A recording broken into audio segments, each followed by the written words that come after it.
¿Será posible alimentar de forma eficaz a una población mundial en continuo crecimiento que puede llegar a los 9.000 millones de habitantes en 2050? Muchos son los retos que se plantean para poder hacer frente a este enorme desafío.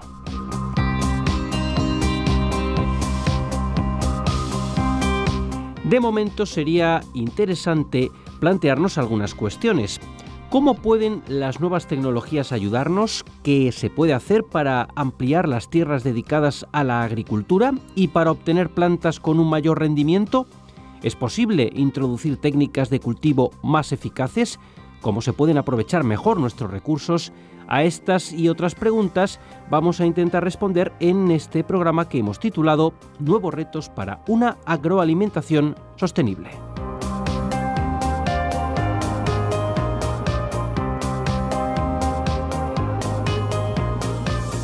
Hoy nos acompaña Consuelo Escolástico, que es profesora del Departamento de Química Orgánica y Bioorgánica de la Facultad de Ciencias de la UNED. Bienvenida. Muchas gracias. Como decíamos en la introducción, hoy vamos a hablar de nuevos retos para una agroalimentación sostenible con dos invitados que enseguida nos va a presentar Consuelo. Bueno, buenos días y quería comenzar dando las gracias a los profesores Ramón Carpena Ruiz y Jesús Peñalosa Olivares de la Universidad Autónoma de Madrid por haber aceptado la invitación a este programa de radio. El tema que vamos a tratar hoy es muy actual y seguro que va a ser de gran interés para todos los oyentes, así como muy especialmente para los estudiantes que están cursando el grado en Ciencias Ambientales en la UNED, la Universidad Autónoma y otras universidades. Aunque ambos profesores tienen un extenso currículum en relación con la temática que vamos a abordar, destacaría que desarrollan su labor docente investigadora en el Departamento de Química Agrícola y Bromatología de la UAN. El profesor Ramón Carpena es catedrático y director de departamento, así como coordinador del grupo de investigación Metales pesados en plantas superiores, fitorremediación. Y Jesús Peñalosa es profesor titular y sus líneas de investigación más recientes son fitorremediación de suelos contaminados por metales pesados, nutrición mineral de cultivos hortícolas.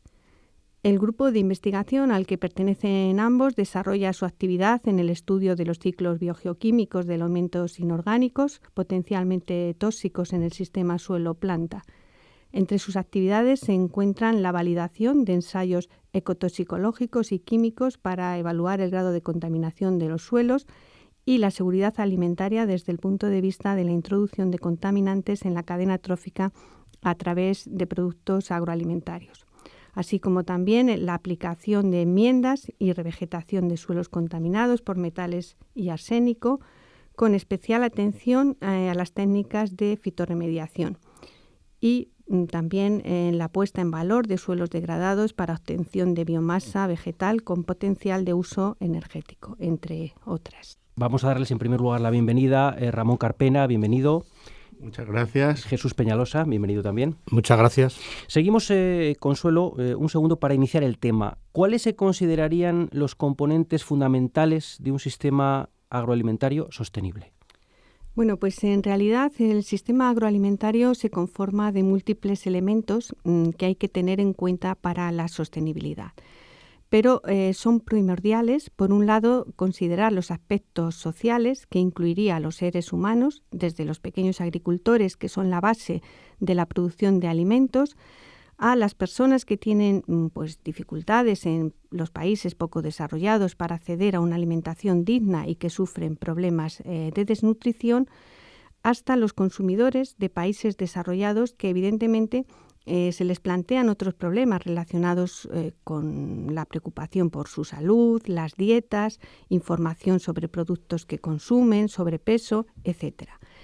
Y otro de los elementos muy importante que vamos a tratar aquí va a ser el del medio ambiente, las industrias agroalimentarias y los procesos que hacen que los productos agrícolas sean producidos, procesados y llevados al consumidor.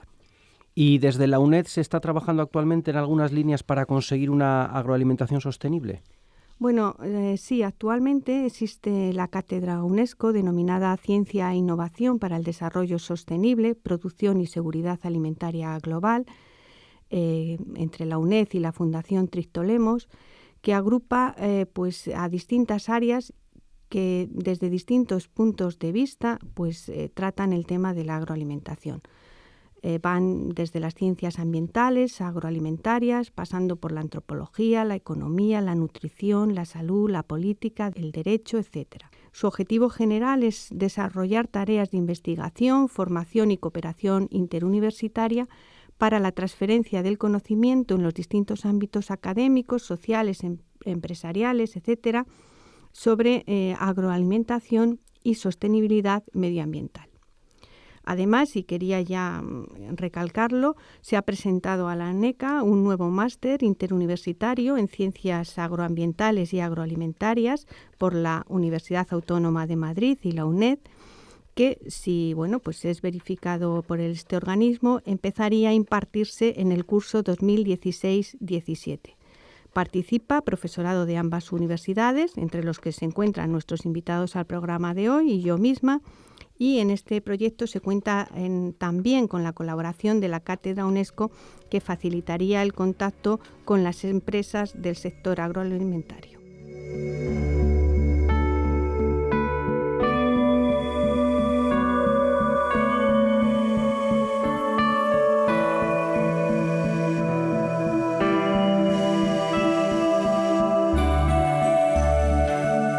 Bien, pues vamos ya con nuestros invitados. Yo le quería preguntar en primer lugar a Jesús Peñalosa, ¿qué nuevos retos se plantean en la producción de alimentos?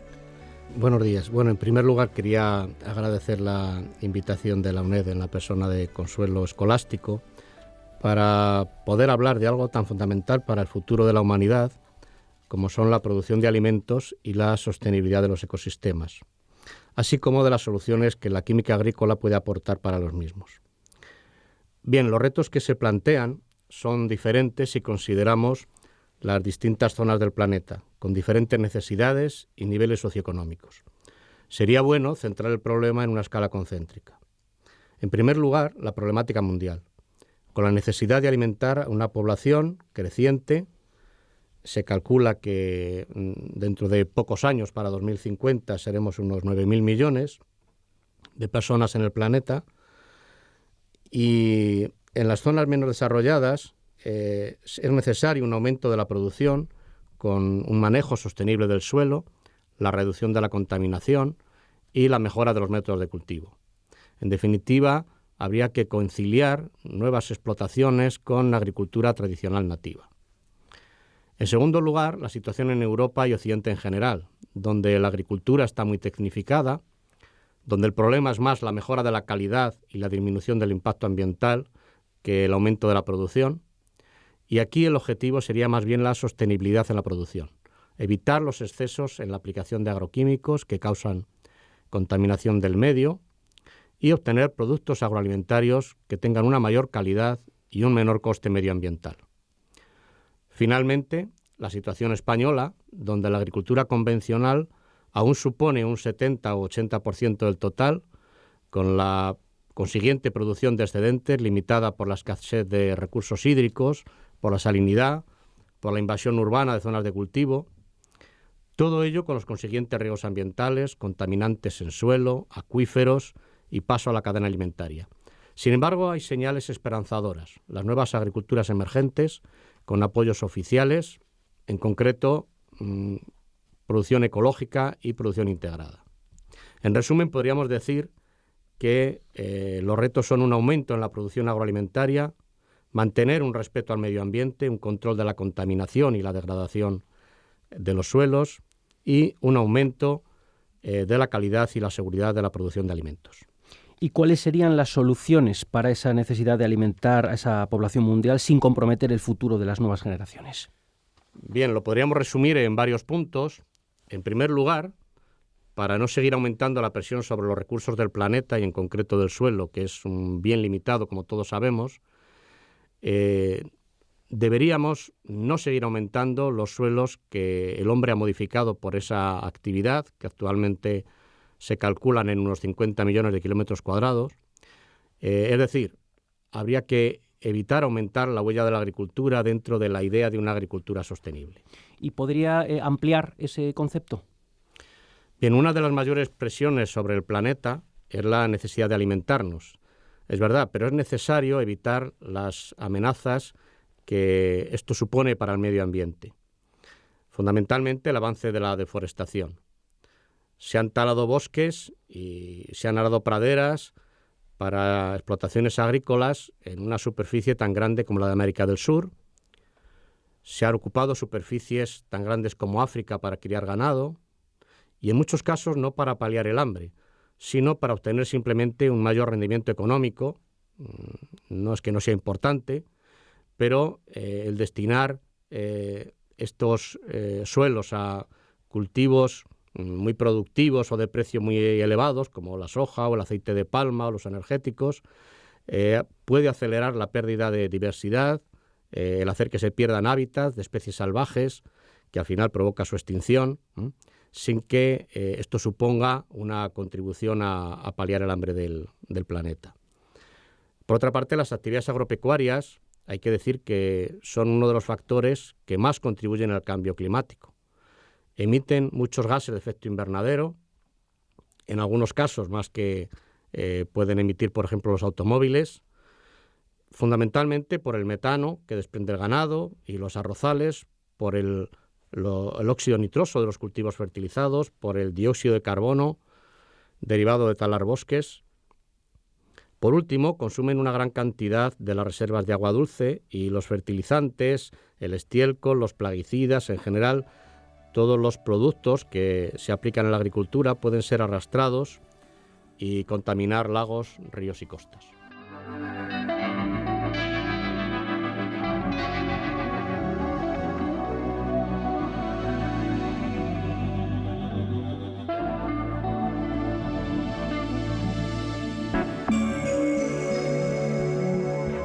Sin embargo, se dice que África puede ser el nuevo granero del mundo, lo que aumentaría o no el suelo destinado a la agricultura y, por tanto, la huella de la misma. Efectivamente, se podría aumentar esa huella de la agricultura al convertir África en el nuevo lugar de donde obtener los alimentos para el mundo. África posee todavía millones de hectáreas que no han sido empleadas para agricultura, posee agua abundante, que es algo cada vez más escaso en otros lugares, y el rendimiento actualmente no sobrepasa el 30% de la media mundial. En algunos casos ni siquiera el 15%. Todavía se utilizan allí herramientas manuales, animales de tiro, y se puede mejorar la producción con empresas agrícolas. Menos del 5% de la agricultura por debajo del Sáhara subsahariana es de regadío. Sin embargo, aunque un aumento de la tecnología en estas tierras supondría un incremento grande de la producción, habría que tener cuidado con respetar los derechos de la propiedad de los agricultores africanos. El peligro es que ese desarrollo industrial de la agricultura suponga efectivamente una mejora de la producción que puede mejorar la vida de la población local, dando trabajo, mejorando carreteras, escuelas, pero que también puede suponer el que los pequeños agricultores dejen de poder utilizar esas pequeñas explotaciones que son la base de su subsistencia. También se dice que en algunos países consumimos por encima de nuestras necesidades reales. Efectivamente, hay dos puntos sobre los que podríamos actuar sin necesidad de modificar nuestra actividad agrícola. El primero sería simplemente adaptar algo a nuestra dieta. En segundo lugar, también deberíamos reducir la cantidad de alimentos que desperdiciamos. Un porcentaje importante de los alimentos se pierde sin que llegue al consumidor. Y en los países ricos, además, se desperdicia mucho en los hogares, en los supermercados, en los restaurantes. Casi 90 millones de toneladas al año se desperdician en Europa. En España, más de 100 kilos por habitante. ¿Y en cuanto a los puntos en los que la tecnología aún puede actuar? Bueno, por una parte, habría que aumentar la producción en las tierras que ya se cultivan, para evitar la introducción de nuevas tierras en la agricultura. Si bien en los años 60 la Revolución Verde es verdad que incrementó las cosechas mucho en algunas zonas del país, como Asia o América, el uso de fertilizantes, de maquinaria, de sistemas de riego nuevos, supuso un coste medioambiental bastante grande. Podemos y debemos utilizar nuestros conocimientos para aumentar el rendimiento de los campos menos productivos, sobre todo en África, en América Latina, en algunas zonas de Asia, donde se podría mejorar la producción mediante nuevas técnicas del cultivo, de las que esperamos poder hablar algo ahora, o de técnicas no tan nuevas, pero que en algunos casos sí lo son para estas zonas donde realmente la tecnificación, la tecnología aún no ha llegado. Por otra parte, deberíamos intentar hacer un mejor uso de los recursos que todavía tenemos. Los avances en la agricultura convencional pueden aumentar los rendimientos, y esta nueva agricultura, que podemos llamar de precisión, dispone de métodos innovadores para gestionar mejor la aplicación de fertilizantes y de plaguicidas mediante el uso de tractores computerizados, con sensores avanzados, con GPS. Se pueden usar mezclas de fertilizantes especialmente diseñadas para condiciones concretas de un campo, de un cultivo, de unas condiciones climáticas, gracias a la aplicación de un esquema básico que es un análisis del sistema, un diagnóstico y una recomendación correcta. Esto reduciría las sustancias químicas arrastradas o lixiviadas que se pierden y que pueden suponer una contaminación. También la agricultura ecológica puede contribuir a esta reducción del uso de agua y del uso de productos agroquímicos, mejorando la calidad del suelo y conservando el agua y aumentando el contenido en nutrientes. También se pueden sustituir sistemas de riego poco eficientes por métodos más precisos, como el riego por goteo o la aspersión.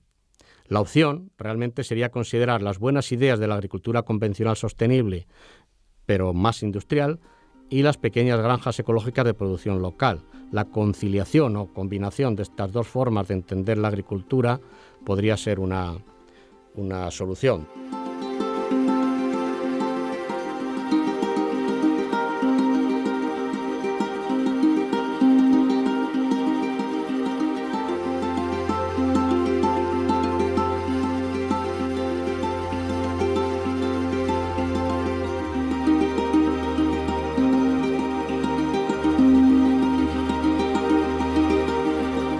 Vamos a pasar al profesor Carpena, que quería preguntarle qué interés tiene el uso de nuevas tecnologías en la producción de alimentos, de cuáles estamos hablando. Bueno, en primer lugar, agradecer a la UNED su invitación. Estas nuevas tecnologías están dedicadas a mejorar las especies vegetales dedicadas a la agricultura, por un lado, a optimizar las prácticas agrícolas y a la adopción de nuevos sistemas alternativos. En concreto, las podemos agrupar en la mejora genética convencional, los cultivos transgénicos, la implantación de una agricultura sostenible y los sistemas alternativos de cultivo. Entonces, ¿qué papel juega la biotecnología, los cultivos transgénicos? Bueno, existe la mejora genética convencional, en la que mediante cruzamientos se obtenían híbridos y variedades más resistentes y productivas. Pero lo más novedoso y a la vez polémico son los cultivos transgénicos. Se trata de introducir uno o varios genes en el DNA de una especie vegetal para transferirle una propiedad, por ejemplo, la resistencia a un plaguicida o la mayor eficiencia en la toma de un nutriente o en la síntesis de una vitamina. Convertir genéticamente plantas con fotosíntesis C3 menos eficiente, como el arroz, en plantas C4, como el maíz y la caña de azúcar, con fotosíntesis más eficiente, o crear organismos fijadores de nitrógeno con un ahorro de fertilizantes nitrogenados, resultan en unas posibilidades enormes con manipulación genética. ¿Podría detallar uno de los aspectos más novedosos? Bueno, un ejemplo muy reciente y a la vez muy interesante es el de la biofortificación. En algunos países de Centroamérica se detectaron retrasos en el desarrollo de niños. Esto resultó que era debido a la carencia de zinc. ¿En qué consiste la biofortificación? En introducir genes que aumentan la concentración de zinc en el maíz.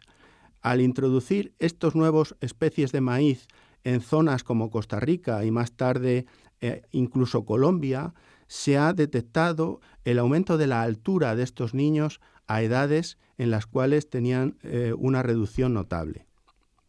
Y en cuanto a la agricultura sostenible, ¿qué es y qué puede aportar? El concepto de agricultura sostenible o sustentable, como se utiliza también, viene de una definición de la FAO ya lejana, de 1987, donde se trata de tener una agricultura que cubra las necesidades actuales, pero no comprometa el ambiente de nuestro planeta.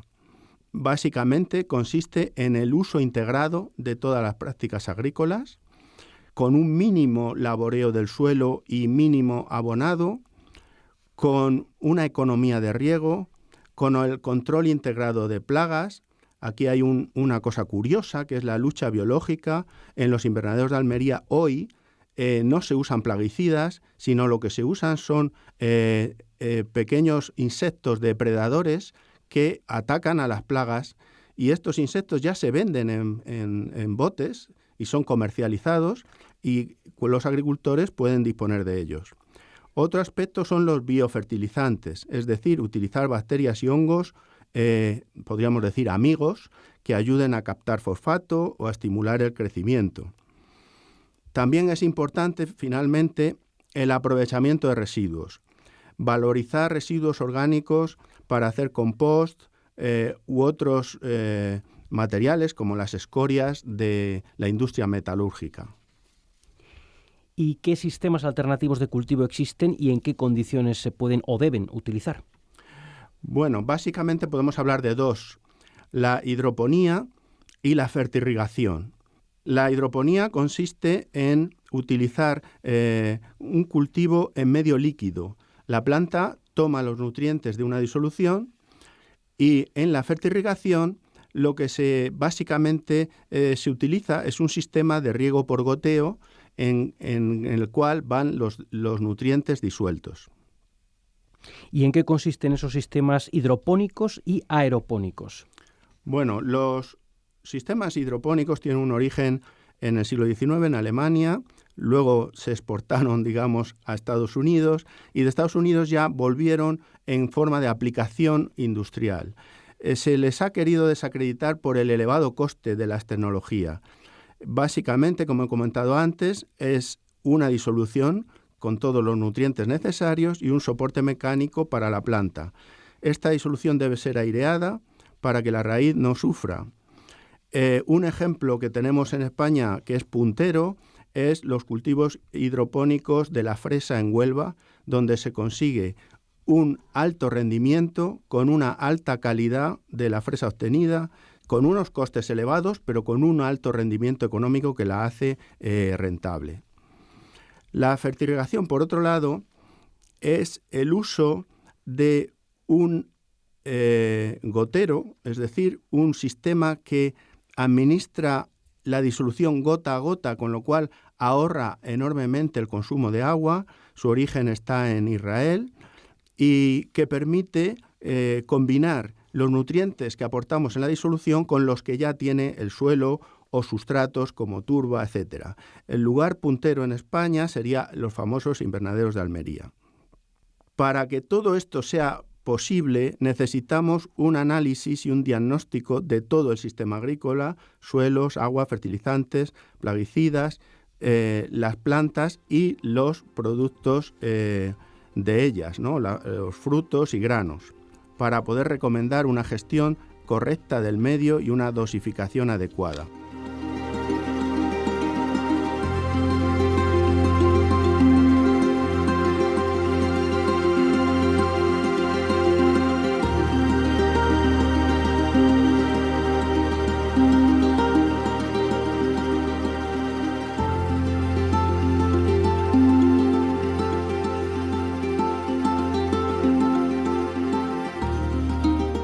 Como decíamos al inicio del programa, recientemente se ha aprobado la puesta en marcha del nuevo máster en Ciencias Agroambientales y Agroalimentarias impartido por la UNED y la Universidad Autónoma de Madrid.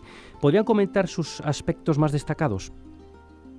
Sí, bien, para profundizar en los aspectos anteriores de los que hemos estado hablando, si quieren conocer las técnicas de producción agrícola más avanzadas y sostenibles para obtener alimentos saludables, si quieren aplicar los últimos conocimientos científicos para aprovechar residuos o recuperar suelos contaminados, los graduados tienen ahora la oportunidad de cursar este nuevo máster semipresencial impartido de forma conjunta por el Departamento de Química Agrícola y Bromatología de la Universidad Autónoma de Madrid y por varios departamentos de la UNED, y los alumnos que realicen este máster podrían tener, por ejemplo, como salida profesional, pues laboratorios de análisis agrícolas, empresas de fertilizantes, consultoría medioambiental, asesoramiento agronómico, gestión de proyectos de I+D, empresas agroalimentarias o también, ¿por qué no?, trabajo en universidades y centros de investigación.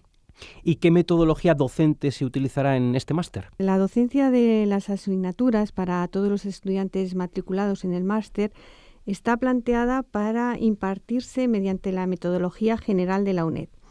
Para ello, pues, se crearán los cursos virtuales en la plataforma ALF para la enseñanza a distancia, complementados pues, con asistencia personalizada de los equipos docentes, la tutela presencial y telemática, así como la impartición de prácticas, visitas y seminarios presenciales en coordinación entre el profesorado de la Universidad Autónoma de Madrid y de la UNED. Esta modalidad semipresencial de aprendizaje es flexible y permite a los estudiantes compaginar estudios con trabajo o cualquier otra actividad. Esperamos, por tanto, que sea de interés para los alumnos de la UNED y los alumnos procedentes de países de América Latina, etcétera. Entonces, ¿de qué van a ser capaces en relación con las tecnologías de producción de alimentos a las que hacíamos referencia? Pues van a tener un amplio abanico de capacidades técnicas y científicas, como por ejemplo el análisis del potencial nutritivo y contaminante de los suelos, la relación contenido de nutrientes con producción cuali y cuantitativa de cultivos, los sistemas de producción integrada y ecológica, también los riesgos ambientales de los agroquímicos, el aspecto de la calidad y seguridad alimentaria es fundamental. Aquí se incorporan conceptos nuevos como los biofertilizantes. Otro punto muy importante son los métodos de control de plagas y sus riesgos ambientales, las técnicas post cosecha para mantener la calidad de los alimentos y las patologías relacionadas, la toxicología en la evaluación de la seguridad de los alimentos y finalmente un aspecto novedoso es la descontaminación de suelos en función de los contaminantes presentes. Bien, pues con este resumen de las capacidades relacionadas con este máster, profesor escolástico, llegamos al final del programa. Pues nada, de nuevo agradecer la presencia a los profesores Ramón Carpena y Jesús Peñalosa y darles las gracias por su participación en el programa. Pues muchas gracias, profesores. Muchísimas gracias a vosotros. Encantado de estar aquí.